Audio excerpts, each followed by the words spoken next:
There's no typical day when it comes to being a paramedic. As Joanna Sokol writes in her new book, A Real Emergency, Stories from the Ambulance, each shift runs a fine line of organized chaos that occasionally dips into absolute mayhem.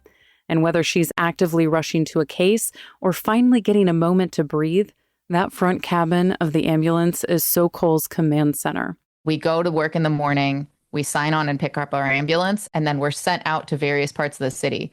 And in some slower rural areas, they actually have stations where they get to hang out. But in most busy urban areas, you're literally physically in the ambulance for 12, 15 hours, just driving around the city. And in between calls, you're either parking on street corners or you're driving to other parts of the city. Sokol says there's almost never time for a break. They have to jump at every rare opportunity to eat, rest, and use the bathroom. And then at the end of our day, when we're really, really tired and dehydrated and we're ready to go home, usually at that point, they'll tell us, I'm so sorry, we're low on ambulances. We're going to need you to hold over. And then we go run like 3 more calls. And then eventually we make it back to station and we change out our equipment and finish up our charts and we go home and come back and do it again the next day. Despite what's shown on television, the high demand isn't often created by life or death emergencies. Instead, Sokol says a majority of her time was spent helping people with minor medical problems. We're out there dealing with the elderly. We're working with homeless people, with people who have mental health, chronic medical issues. They're calling us for the 3rd time today because they just fell and they're stuck behind the bathtub again, or they're unhoused and they're hungry and they're just trying to get sandwiches from the ER. And so they're calling us for blankets and sandwiches. We really run a lot of medium level, very slow, sort of busy primary care, healthcare, social work kind of stuff.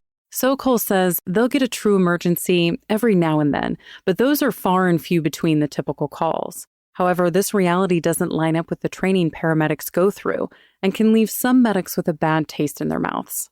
And so there's this really big tension in ambulance work today because you get a lot of people who sort of feel like they're supposed to be just running on critical emergencies. And to be fair, those are the calls that we have equipment for and we have training and we actually know how to do. But instead, we spend most of our day dealing with folks who don't have insurance and their prescription ran out, or they're drinking too much and they need help with the alcohol, or they're using fentanyl and they're stuck out on the street, or they don't have access to food or clean water. You know, those are the calls we're actually running. And unfortunately, we don't have the equipment or the tools to deal with those calls in a way that's effective. So it becomes really challenging as a provider because you kind of spend the day carrying around your cardiac monitor to solve heart attacks with, and then you go on all these calls for people who really need like a lawyer and a social worker.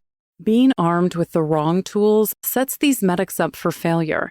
Every day they do their absolute best to help the community, and most days their best isn't good enough.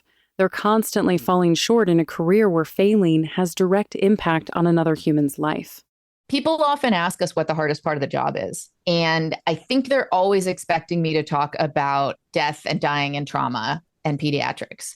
And to be fair, those calls are very hard. When young people die, it's really brutal. It's awful. But for me personally, the hardest part of the job by far wasn't actually these individual traumas and deaths. The hardest part was going into these situations, doing the absolute best that you can, and knowing it's not good enough, just over and over again. Having to sit with your patients who have some horrific quality of life, some awful ongoing chronic medical problem.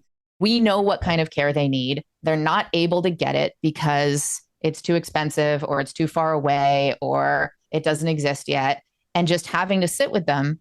Sokol says that an unexpected part of her job is to simply be a witness for people, to sit beside someone during one of the hardest moments of their life and be able to offer nothing more than acknowledgement and human connection.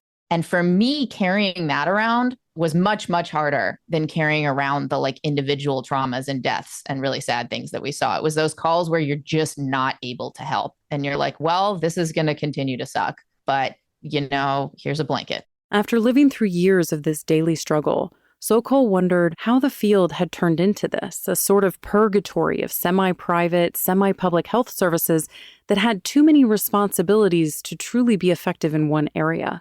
We all kind of have this sense that EMS is not what it's supposed to be today, you know, that we're running all of these calls, we're not getting paid enough, We're super overwhelmed. When did that start? And I started to look back and I interviewed people who were older and more experienced than me. And I read all the history I could find. And I kept thinking I was going to find the start date. You know what I mean? Oh, it all started when there were cell phones, or it all started due to economics. And the farther back into history I reached, the more I saw that ambulances have always been overwhelmed. They've always been underpaid. She came across a story from the early 1900s where the New York ambulance program was in a fight with local police.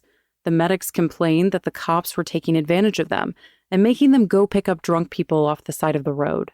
And the hospital who owned the ambulance was saying, hey, you got to stop calling us for this. We have to save our ambulances for real emergencies. And this was back in the horse and buggy days. I mean, this was before motors. They were like, our horses need to rest. And the cops were like, no, we need your help dealing with these drunks. And that was 130 years ago. You know what I mean? And I read that and I burst out laughing. I ran to work and I read it aloud to all my friends, and everybody totally lost their minds about it. And it's just like, we've been dealing with this stuff since ambulances got invented. Which may not be a comforting message, but Sokol did find some validation and camaraderie in the fact that she was going through many of the same struggles her predecessors had. Unfortunately, this shared experience isn't enough to make up for the overwhelming challenges paramedics face, like the current workforce shortage. In general, we get paid really poorly. We get treated really badly. So the amount of people that want to do the job is less and less every year. The job is really confusing and hard. It is very rewarding too. I really, really loved it, but it's really hard to do past your 30s because it's so physically demanding. Not to mention the mental toll of sleep deprivation, compassion fatigue, and PTSD. Sokol included the perspectives of various paramedics and EMTs in her book, many of which talk about mental health. And though there's been a good effort to address these concerns, Sokol thinks that there may be other, more pressing issues to look at first. I'm really happy that it's starting to happen, but no amount of therapy is going to make up for the fact that I've been awake for 48 hours. You know, we're working these really long hours. In San Francisco, where I spent the bulk of my career, we actually made pretty good money, but the median wage for paramedics in the US is $25 an hour. So they're working crazy amounts of overtime just to try to survive. We're getting held over. We're working nights. We don't have rest breaks. We don't have bathrooms. We don't have stations. You're just getting your butt kicked all day long. You sleep when you can. But often, if you're working a 90-hour week, you get 5-6 hours a night. You're doing the best you can just to stay afloat. And then it's like you're reading some PowerPoint presentation about mental health that's like, make sure you talk to a therapist about your trauma and don't drink too much caffeine. And it's so incongruous with the real physical logistical demands of the job. So while it's great that there are efforts being made, they're meaningless if the systemic problems continue to run rampant. In general, Sokol says it really all boils down to expanding worker rights and protections. It's not about the money, but if you do pay us more, then we could afford to pick up less overtime and sleep more. We could get more workers. There could be a little bit more competition, but shifts that end when they're supposed to, hospitals not holding ambulances stuck on the wall waiting for a bed for 5 hours so we can't get out and run calls. I would like to see, theoretically someday, I'd love to see some legislation passed that would let ambulances turn around at the hospitals faster so we don't get stuck on the wall for a few hours. That would let medics go home at the end of their shift instead of getting held over for hours with no warning. That would require, the occasional break for us for rest and bathroom, or help us get back to where we have stations so that we actually can get out and take a break during the day instead of being stuck in the front cab of an ambulance for 12 to 16 hours or 24 sometimes, And so for me, that's what it would look like. It would just look like good old-fashioned labor protections. Some steps are being taken to move towards this goal. For instance, last year, the Federal Labor Board made a historic decision to allow paramedics to form unions independently when working for private hospitals. The hope is that separating the needs of this group from other hospital employees will emphasize the unique issues of their profession and give them direct negotiating power for better working conditions. Still, it will be a while before all of these core issues are addressed. But despite the long, hard hours of an often thankless job, Sokol found it hard to say goodbye. It's hard and it's exhausting and it's frustrating. And yet through all of that, it's incredibly fun. You're driving around the city, you're going to all these different places, and every once in a while, you really do get to help people. And it's not necessarily the code saves. We do those. Those are cool. Yeah, we got to pulse back. But the fun calls are folks who are diabetic and they've slipped into a diabetic coma, and you give them sugar and you wake them up. And then you got to make them a sandwich so that their sugar doesn't drop again. So you're puttering around their kitchen, making them a sandwich, Or grandma called because her oxygen tank's broken. And so you're kind of grumbling about that. You fix her oxygen tank, and then you notice all her groceries are out in the kitchen because she can't put them away herself. So next thing you know, you're putting away grandma's groceries and you're BSing with your partner. It's this camaraderie that Sokol says got her through each day.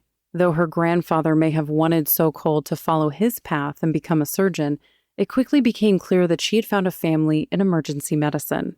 I have never laughed so hard in my life as I have with a group of paramedics at 4 a.m. when you're just totally burned out and everything is silly and you're all pounding energy drinks, and half of them are chain smoking and you're in some dirty alleyway somewhere. And the stories are absolutely not appropriate to repeat on a national radio show. I don't even think I could get through the first sentence without more profanity than is allowed.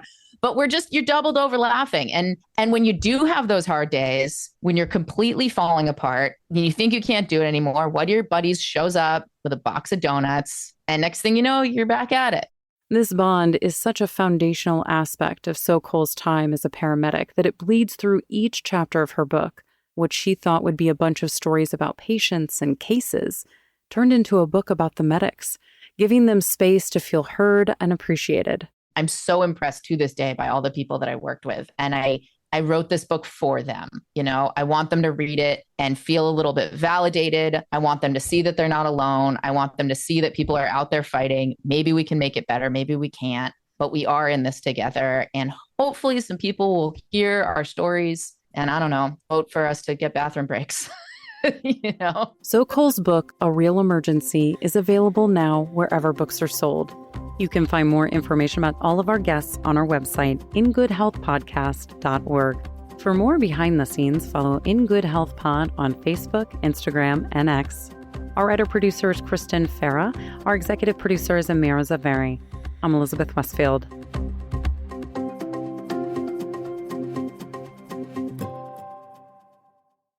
Each week on the Viewpoints Radio podcast, you'll hear from our leading experts on an important topic within education, history, society, psychology, and more. It doesn't stop young people from engaging in social media or engaging in online activity.